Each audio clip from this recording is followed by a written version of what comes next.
네, 안녕하십니까. 오늘 22년 1월 28일 금요일 오전 시간입니다. 신약 성경을 원문으로 읽으면서 풀어 밝히는 공부입니다. 원어를 또는 성경을 풀이하는 게 두 가지죠. 소리 원리로 보면서 해석하는 게 있고, 또 하나는 글자 위주로 보면서 풀이하는, 해석하는 그 두 가지 원리를 잘 터득하는 것이 중요하겠습니다. 대개 소리는 임시방편으로 대충 하고 글자만 가지고 하는데, 소리 원리를 모르면 음성학이건 의문론이건 아무튼 글자 체계에 대한 그 모든 원칙까지라도 소리가 전제되어 있어야 돼요. 그래야 글자를 알 수 있습니다. 우리는 지금 소리와 글자 속에 하나님의 뜻이 새겨 있기 때문에 그것을 깨달아야 되거든요. 올바로 봐야 됩니다.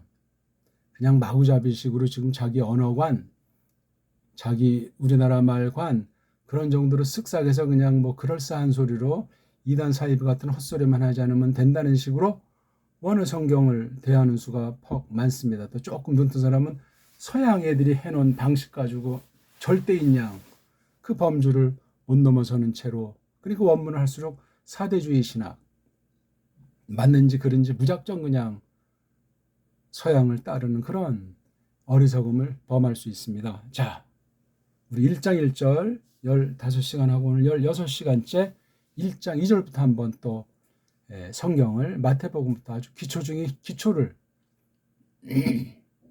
읽기, 소리로 하나님의 뜻을 풀어보는 그런 공부를 이어나가겠습니다. 자, 1장 1절은 끝났고 이제 오늘 1장 2절입니다. 한번 읽어볼까요? 아브라함 에겐네센 톤 이사아크. 이게 이제 한 문장 끝났어요. 그렇죠?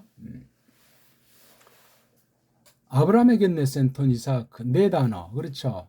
말덩어리 네 개 글자로 이렇게 낱말로 되어 있습니다. 우리가 이제 문장을 볼 때 이렇게 정확하게 점점 읽기에 자신감이 붙는 것이 중요합니다. 읽기는 크게 세 가지 원리로 읽기를 검증해서 확립하라고 했죠. 하나는 뭐예요? 항상 앞에는 모음으로 시작하는 것이 아니고 자음으로 시작한다고 했어요. 그렇죠? 지금 어구먼트가 자음이에요. 자음이 없으니까 하나님 그냥 자기네들 마음대로 집어넣은 거예요. 원문에는 없는데 이렇게 편집한 애들이 집어넣었어요. 가감한 거예요. 가감. 그러니까 이런 섭리를 무작정 받아들일 것이 아니고 조심해야 되는 건 이미 여러 차례 말씀드리고 있습니다. 그래서 이건 소리인데 소리 안 나는 이응자라는 자음으로 우리말로 새기면 된다고 했죠. 그래서 요거 그다음에 알파가 아니까 이거 아라고 읽으면 그래서 하나 딱 끊어요. 자음을 먼저 하고 모음 하나에서 끊는 거예요. 모음은 반드시 하나라야만 합니다.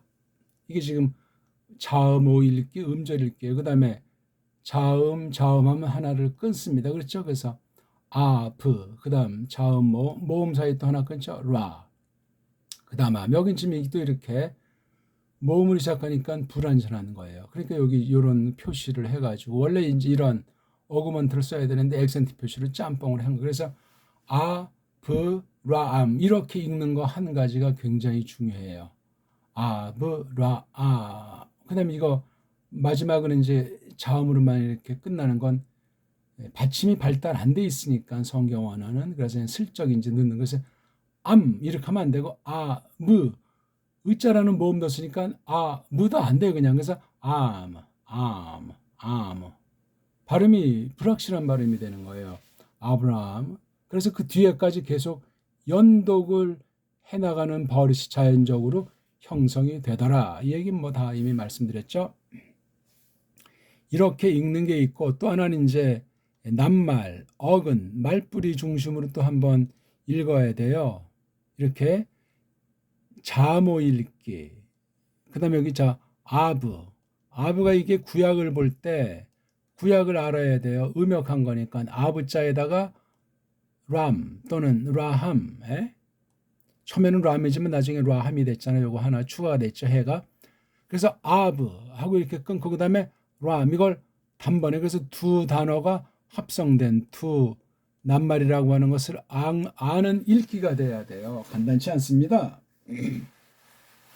그냥 건석으로 읽기 급급한 코울리게 시절을 지나서 그래서 이거 그냥 아브라함이 아니고 아브람 이게 두 개가 딱 될 때 벌써 구약에 대한 실력이 어느 정도인가 하는 게 신약을 대하는 자세에서 드러나는 거예요. 읽기에 글자에 대한 것이 그 뜻을 깨닫는 데까지 차이가 나타나서 성경을 어떻게 해석하고 어떻게 힘있게 되는가 하는 성령님께서 역사하시는 거기에까지 연결이 된다는 사실을 잊어버리면 안 되겠죠.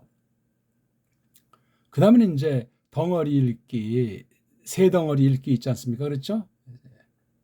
뭐 여긴 지금 아브, 그 다음에 람, 뭐 더 이상 다른 덩어리가 없어요. 그렇죠? 앞에 덩어리 하나 대갈통 쪽에 오는 게 있고 또 뒤에 꼬랑지 쪽에 오는 게 있죠. 그래서 대갈통, 몸뚱아리, 꼬랑지 이렇게 세 덩어리 읽기 있어야 돼요. 자모라고 하는 음절을 또 잘 분초래가서 읽는 거 한 가지. 그 다음에 어근, 말덩어리, 어근 읽기. 그 다음에 이렇게 세 덩어리 읽기. 세 가지를 자유자재로 점점 할 수 있어야 돼요. 긴 단어든 짧은 단어든 복합 단어든 합성 단어든 어떤 게 됐건 특히 구약은 낱말들이 길어요. 이걸 짧은 단어 보듯이 그런 독파력 그러려면 부단히 훈련하는 거 외엔 다른 길이 없습니다. 부단히 보되 효과 있게 집중해서 그리고 세상 언어 리론 중에 좋은 것은 받아들이지만 세상 나라를 위한 목적으로 연구되는 것이 세속 언어 학이기 때문에 크게 조심해야 돼요. 모르는 사람보다 알면은 좋은데 알되 똑바로 모르면 모르는 사람보다 못한 결과가 나올 수가 있어요. 성경을 공부할 때 매우 모든 방면에 대한 지식을 어떻게 처리할 것인가 하는 걸 조심하셔야 돼요. 자, 이렇게 낱말을 문장을 이제 보면은 이게 지금 첫 단어잖아요. 딱 봤을 때 동사냐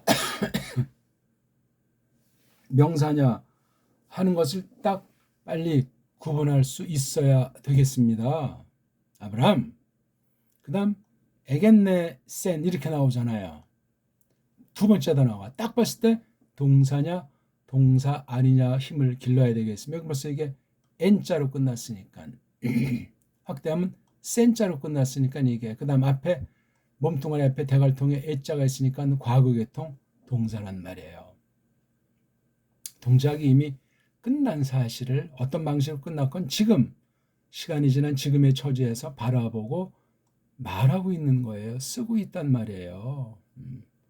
대개 이런 동사도 서방 언어학의 그 문법이라는 헬렌 문법을 해서 동사 그걸 가지고 주로 쓰지 않습니까? 그러니까 헬렌 문법에서 뭐 독불형 그 문법들이 파생이 됐는데 이 파생된 문법 가지고 이 원어 성경을 오히려 거꾸로 영향을 미치려고 하는 것이 현대신학, 현대 원문 비평이라고 하는 것을 상식으로 알면 되겠습니다. 물론 현대어 문법이 도움되는 면도 있겠지만 그렇지 않은 면이 동시에 공존하기 때문에 만만치 않아요. 더군다나 우리말이 우리나라 사람에겐 주도하는 것으로 써야 되는데 우리말을 잘 모르니까 결국은 딴 나라의 애들이 해놓은 거 딴 나라 글자 중심 가지고 그냥 하고 우리 한글이라고 하는 거 그냥 겉으로 그냥 노는 것에 지나지 않게 돼요.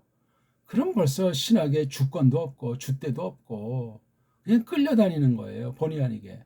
믿음 그러면 하나님과 나 사이에 예수님밖에 없다는 그 절대적인 중보자에 대한 인식, 신앙이 절대로 놓고 그다음 주변 모든 사람과는 믿음이 어떻든 삶이 어떻든 동등한 처지에서 서로 이렇게 교제를 나눠도 시원치 않은 것 아니겠습니까? 근데 벌써 세상의 직업, 어떤 서열 그런 것이 정해져 있지 않습니까? 그럼 벌써 비굴하게 그러니까 신학으로 유학을 간다. 뭐 외국 사람을 한국 강단에 초대한다. 뭡니까 그게. 딴 교회 사니까 무조건 우리도 꿀릴 수 없으니까 흉내내는 겁니까? 세상 넷대로를 붙여야 교인들이 몰려오니까 형식칠해 하는 겁니까? 그렇게 그건 벌써 믿음의 자세가 아니에요. 심대로 거두는 무서운 결과가 기다리고 있을 겁니다. 아무튼 아브라함 이건 이름이에요. 이름 그렇죠? 명사란 말이에요. 앞에 나오니까 일단 주격으로 넣어서 이자를 붙여주면 돼요. 그렇죠? 이 아브라함이 주어가 지금 먼저 나와 있어요. 주어가 먼저 나와 있고 이게 지금 주어잖아요. 그 다음에 이게 동사예요. 헬렌말은 이런 순서가 정순이죠. 주어, 명사, 동사, 그 다음 목적어, 명사. 요건 이제 명사 앞에 붙는 이른바 문법용어로 관사라고 하는 거잖아요. 관사라고 하는 거. 이걸 히브리어로 번역하면 어떻게 되겠어요? 에겐데센이 앞에 나오고 그 다음 주어가 있을 때 주어가 나오게 돼 있어요. 뒤에는 뭐 마찬가지고. 요 차이가 주어를 이렇게 헬렌말은 앞에 두는데 구약 에베르말은 동사를 앞에다가 둬요.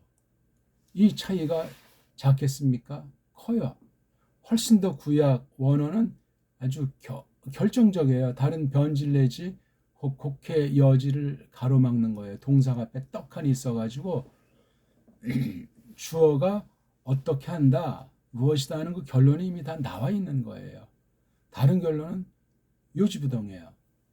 근데 이제 헬레말은 이렇게 주어라고 하는 이름을 먼저 뒀기 때문에 동사는 역시 주어에 대한 따까리이기 때문에 보조구실에 지나지 않으니까 주어, 명사를 나타내는 건 주때 있는 면에서는 구약 언어보다 특장이 되는 거예요. 특장이 되지만 이건 신약 성경인 경우니까 이렇게 구약과 신약에서 그 어순 차이가 때로는 크게 중시하지 않는 경우도 있는데 문장이 한두 문장입니까? 수십만이 됩니까? 수만 개입니까? 성경 전체 문장 수가 어마어마한데 그걸 다 봐야 될 것 아닙니까? 대동소이할지라도 소이를 무시해도 안 되고 왜 하나님 말씀이니까. 만약에 어순을 무시한다는 건 성경을 가감하는 범죄랑도 연결이 되는 경우들이 있을 수 있다 하는 것을 잊어버리면 안 돼. 이건 원문 모르는 사람 어떤 면은 속이 편하죠. 왜? 번역 성경만 갖고 지지고 볶아도 충분하다고 여길 테니까. 그럼 번역 성경이 잘 됐으면은 직역으로 잘 됐으면 어떤 한계를 지니고 있을지라도 섭리 가운데 자국어로 번역된 성경을 통해서 성령님이 역사하는데 큰 문제는 없을 거예요. 바른 선생이라고 한다면, 바른 믿음으로 고백하는 교회라고 한다면 그렇습니다. 근데 그런 교회가 그런 교사가 얼마나 되겠습니까? 특히 우리나라 같은 경우는 한글 성경이 번역이 정말 문제가 많단 말이에요. 어쨌거나 이렇게 아주 간단해요. 주어, 동사, 목적어 이렇게 돼 있잖아요. 그렇죠? 아브라함이 이것도 뭐 아브라함이라고 하느냐 아브라함이라고 하냐 구약 발음을 먼저 해야죠. 그래서 아브라함이 아니고 아브라함 이렇게 해야 될 겁니다. 근데 어떤 건 그렇게 했고 어떤 건 또 다른 경우들은 딴 이름들에서 이게 지켜지지가 않아요. 뒤죽박죽이에요. 세계어 자체가 그렇고 알파벳의 차이가 있어서 어떤 한계를 지닌다고 할지라도 우리나라만은 가장 뛰어나게 모든 그 고유명사 같은 것들을 음역이 가능해요. 소리로서 음역을 그 나라 사람이 들어도 뺨칠 정도로 하는 그것도 중요한데 그런 음역 말고 이제 그 뜻을 번역한다고 했을 때 직역이잖아요. 매우 중요한 거예요. 소리 그리고 글자 형태로 하나님의 뜻이 계승된 것을 어떻게 우리가 이걸 둘 다 깨달아서 그 다음 우리 소리 우리 글자 가지고 성경 번역할 것인가. 완전한 번역은 없지만 그렇게 번역해 놓은 걸 가지고 이걸 어떻게 이제 우리가 풀어 밝히고 성령님께서 깨닫게 해주시는 은혜를 기다리게 될 것인가 하는 걸 우리가 생각을 해야 되겠다 이거예요. 그 다음에 여기 이사아크도 이게 원문엔 이츠하크잖아요. 그렇죠? 이츠하크예요. 그럼 이츠하크를 우리말로 표기를 하는 거예요. 이츠하크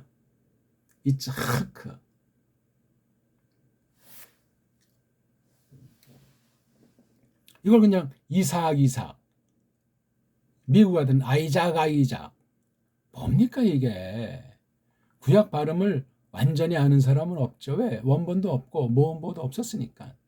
어떤 애들이 해놓은 모음보 가지고 발음하다 손칠지라도 그래도 일단 그것을 첨가하는 걸 제일 먼저 놓고 그 다음에는 지금 모음보를 또 건드리는 손질하는 그런 작업은 또 그 다음 문제예요. 이미 되어져 있는 걸 또 놓고 평가를 하면서 서양 아이들은 각 나라 사람은 자기네 알파벳 그 글자꼴 소리 형태를 넘어설 수가 없습니다. 그 한계 가운데 있어요. 넘어서려면 알파벳을 만들고 소리를 손질해야 돼요. 그게 하나님 주권에 속했어요. 근데 세상은 점점 악해지고 언어는 점점 부패하고 있어요. 어찌됐건 그런 면에서 우리 배달 글자는 뛰어난 글자예요. 아직까지 소망은 있는데 숨통은 붙어 있으니까. 근데 갈수록 한글 맞춤법으로 한글주의가 한글 전용 정책이 계속 강박하기 때문에 진리에서 멀어지고 정통에서 변질되고 있는 거예요. 여러 요인 중에 하나가 이 언어, 문자 때문에 그래요. 그러니까 낭독이 대빵 중요한 거예요. 고유명사 같은 거 소리 나는 대로 표기하는 게 너무나 중요하단 말입니다. 근데 뭐 이런 것에 대해서 누가 이렇게 마음 쓰고 생각하는 사람이 얼마나 있어요? 없어요.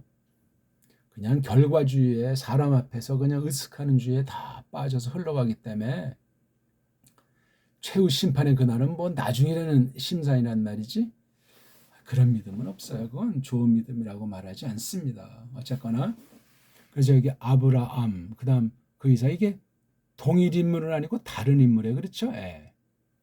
아브라함이 에겐네센 이 센자가 나오면 처음으로 딱 한 번 그렇죠? 그다음 겟 나오는 남자들이 낳다 할 때 쓰는 말이에요.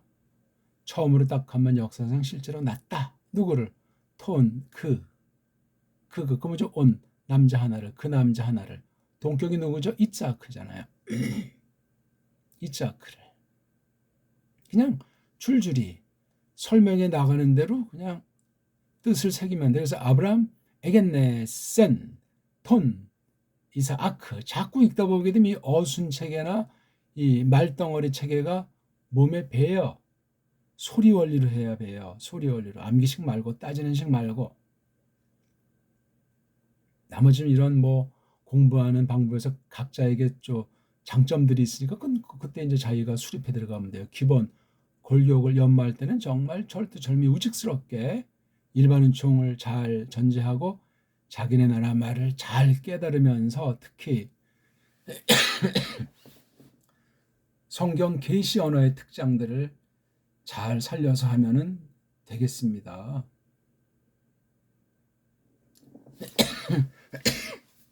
그러시다 벌써 이게 어순 자체의 그 뜻과 해석과 전제가 깔려 들어가요. 주어 나오고 동사. 구약은 동사 나오고 주어. 우리는 주어 나오고 제일 마지막에 동사. 그 민족성, 개인의 성깔 또는 하나님의 섭리에 차이가 생겨요. 그건 그릇 차이고 부르심의 차이가 되거든요. 그걸 무시하면 안 된단 말입니다. 완전한 언어, 완전한 해석. 한 번에 한 나라에게 또한 한 언어에게 한 사람에게 다 몽창 주신 예가 없습니다. 그래서 해석이 너무 중요한 거예요. 소리 해석, 문자 해석. 해석을 둘로 갈라서 보는 거예요. 원래 하나인데 근데 소리 방면은 무지 경시한단 말이에요. 그렇게 되면 글자를 또 지들 멋대로 지지고 볶아요. 함부로. 하나님 섭리 가운데 부패도 아랑곳하지 않고 불쌍히 여기심이 역사하고 있는 이러한 문자, 말글이 하는 것은 하나님의 뜻을 알고 전달할 수가 없어요. 특수한 경우 아니면 특별 섭리 아니면 안 됩니다. 그게. 이런 자연스러움을 놓고 우리가 참 무엇을 깨닫고 무엇을 생각해야 할 것인가 그렇게 이걸 우리가 바라보는 것이 중요한데 그렇지 않은 경우들이 너무나 허다하다 이 이야기입니다. 네, 오늘 좀 제가 컨디션에 그래가지고 간단히만 하고 마치죠. 아브라함 에겐네 센톤 이사아크에 아브라함과 요거 꼬다리의 N자가 같은 거잖아요. 그렇죠? 단수삼인칭 남자. 요 N자를 보면 여기서는 지금 아브라함과 관련되니까 남자 하나예요. 그렇죠? 또 여기 앞에 엡실론자를 붙이니까 끝난 행동이에요. 단회적으로 역사상 이미 벌어지는 거예요. 딱 한 번. 남자가 낳는 거예요. 아이를 겟나오. 누굴 낳냐? 자연스럽게 목적어. 그 이츠하크를, 그 이츠하크를. 우리식으로 번역하면 아브라함이 그 이삭을 낳았더라 이렇게 되는 거예요. 달라요 벌써 이게. 이거 그런데 우리말로 아브라함이 낳았더라 그 이삭을, 그럼 또 이제 이게 어색하고 헷갈리는 거예요. 어떤 한 가지에 관념에 딱 사로잡힌 사람들, 응용력이 없고 이해력이 떨어지는 사람들은 귀전에 드리려고 하지도 않게 돼 있어요. 답답하죠? 히브리서를 볼 때 벌써 이게 주어가 앞에 나왔으면 주어가 대빵 강조가 돼 있는 거겠죠. 원래 동사가 1번 타자로 제일 앞에 나와야 되는데. 야, 그러니까 구약 어순과 신약 어순, 그다음 각 결의말들의 어순, 그 차이와 관계를 잘 새겨야 이 말 뜻에 대한 식임새, 뭐 낱말이 됐든지 또는 전체적인 뜻이 됐든지 그 뉘앙스라고 할까, 식임새에 대해서 맛이 달라요. 벌써 그 자체가 어느 만큼 1차 해석이 들어가 있는 거예요. 지금 이런 언어 기록 자체도 제일 처음에 쓴 사람이 1차 이미 해석을 한 거예요. 그렇지 않습니까? 구약이 전제되어 있는데 이걸 딴 나라 말로 번역한 역번 성경도 해석됐잖아요. 우리가 이거 참고할 수는 있어요. 참고. 근데 여기에 머무르면 안 돼요. 어떤 사람은 뭐 킹제임스 버전을 그냥 한글로 번역하는 게 최고다는 건 참 앞뒤가 꽉 막힌 답답한 처사예요. 극단이죠. 그렇게 하면 안 됩니다. 어떤 건 하나는 좀 고조해서 조금 깨닫고 강조하는 면이 없지 않을지라도 전체적으로 망가지게 돼 있어요. 성경관이 빗나간단 말이에요. 그러면 어두워져요. 여유가 없어요. 참 위기일발이 되는 겁니다. 문자라는 것이 아무것도 아닌데 사람이 다 제압당하고 있단 말이에요. 문자를 안경에 비유하기도 하지 않습니까? 그러면 그 자기 안경 쓰고 보는 거 이상은 감각이 없고 의식이 없다니까요. 그 속에 이런 글자, 그런 소리 속에는 생각, 즉 사상이 담겨요. 사상.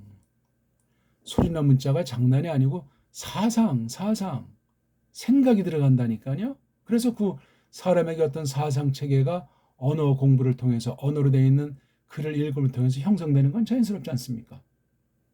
이거 다 사탄이 부리기도 하고 하나님께서 쓰시는 경륜 가운데 두신 일반 은총이기도 해요. 성경에 특별 계시라서 특별 은총으로 이것을 다가서게 돼 있지만 말입니다. 아무튼 뭐 말은 끊임없이 이어지는데 아브라함, 에겐네, 센, 톤, 이사크 하나하나 다 소리를 내야 돼요. 소리를 왜 아무런 생각 없이, 그건 하나님의 뜻에 대해서 그런 자세를 지니게 돼 있어요. 소리 모르는데 어떻게 글자를 정확히 깨닫고 정리할 수 있겠어요? 불가능한 얘기예요. 소리가 이만큼이라면 글자는 이만큼 정도밖에 안 되는 거예요. 이걸 가지고 어떻게 이걸 무시한 것에 돼 있는, 또 뜻은 뭐 무한한 거잖아요. 하나님의 뜻은 뭐 무한한 거. 이걸 소리라고 이렇게 하나님이 낮춰서 우리와 만나시는 방도를 삼았고 더기 문자까지, 글자까지, 알파벳까지 만들어 주시니 섭리를 잘 하나하나 깊이 숙연하게 헤아리는 것이 마땅하겠고, 사탄이 그냥 냅두지 않기 때문에 모든 나라 말이 그러하지만 우리나라 말이 문자가 어떻게 변질했는가,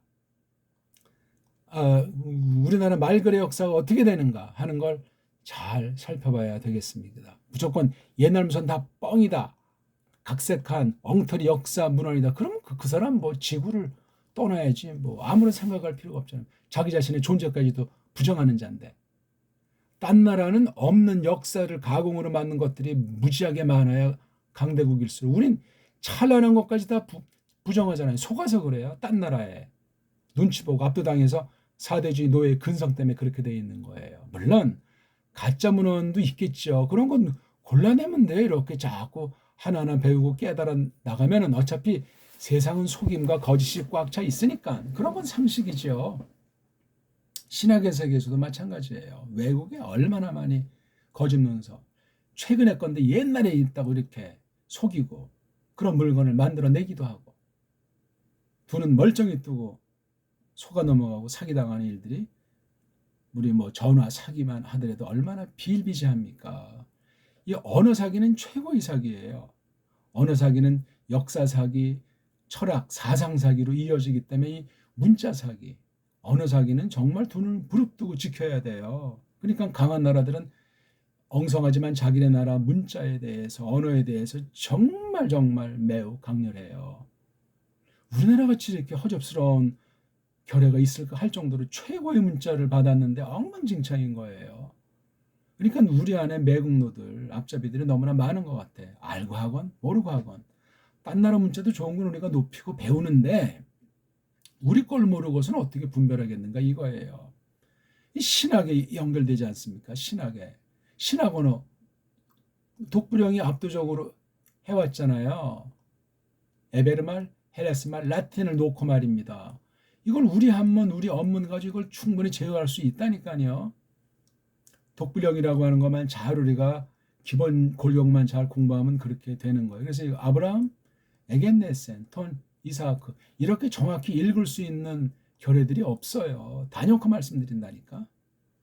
얼마나 안 되는 이런 표기들을 만들어보는 우린 이런 문장 표기 자체가 필요 없는 문법이 필요 없는 완벽한 문자 체계로 된 유일한 언어예요. 자주문자라고 할 정도면 이게 음절 문자도 없고 음소 문자도 완전한 데가 없는 때 그걸 뛰어넘어서 자질문자라고 세상 애들이 말하는 유일한 문자 체계, 소리 체계가 우리나라 말이에요. 정음. 한글 말고 한글도 어느 만큼 있지만 이건 완전히 변질된 짬뽕 언어예요. 한글 성경번이 그렇게 됐으니까 완전히 엉터리 해석과 이단 사이비들이 다 그 성경 가지고 헛소리들하고 연구해서 혹세 무밀이 갈수록 심각하지 않습니까? 거기에 대해서 누가 마음 아파하고 두려워하고 우리말 성경에 대해서 우리말 어떻게 변질됐는가 발전한 구석도 있겠지만 세종 때부터 지금까지 한 600년 볼 때 얼마나 철저하게 지금 짓밟혀왔는가.